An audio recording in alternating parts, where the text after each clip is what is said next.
Ano bang dapat unahin? Diet or exercise? Ang unahin mo ay ang mindset mo.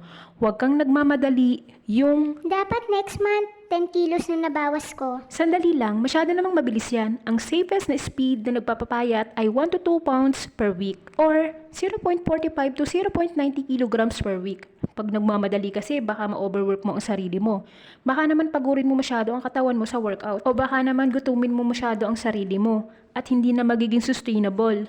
In the long run, yung routine mo, pag masyado mong minadali, mabilis ring mawawala. Kaya dapat, gradual lang tayo. Take it slow, isipin mo na lifetime commitment ito, hindi short term. Marami nga akong nababasa sa aking comment section na, bakit kay tagal daw ng progress ko? Bakit inabot ng 1 taon? Dapat 2 to 3 months dapat, payat na agad ako.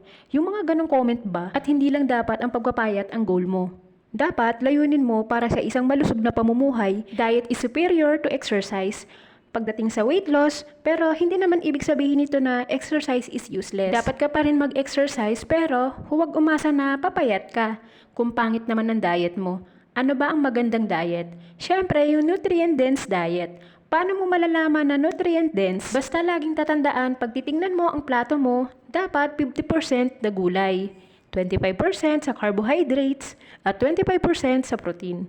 If you need more guidance, kumonsulta sa mga registered nutritionist and dietitian. Paalala lang po, hindi pa naman ako ganun ka-expert pagdating sa mga ganitong bagay. Ang aking mga sinasabi ay base lamang po sa aking pagsisiyasat. At yung iba po ay nakabase lang din sa aking experience or aking karanasan. At sana marami kang natutunan sa mga video ko at lalong-lalo na sa video na ito. So yun lang muna sa video na ito. Muli, Chet Alsado nga po pala. Yun lang muna. Maraming salamat. Bye!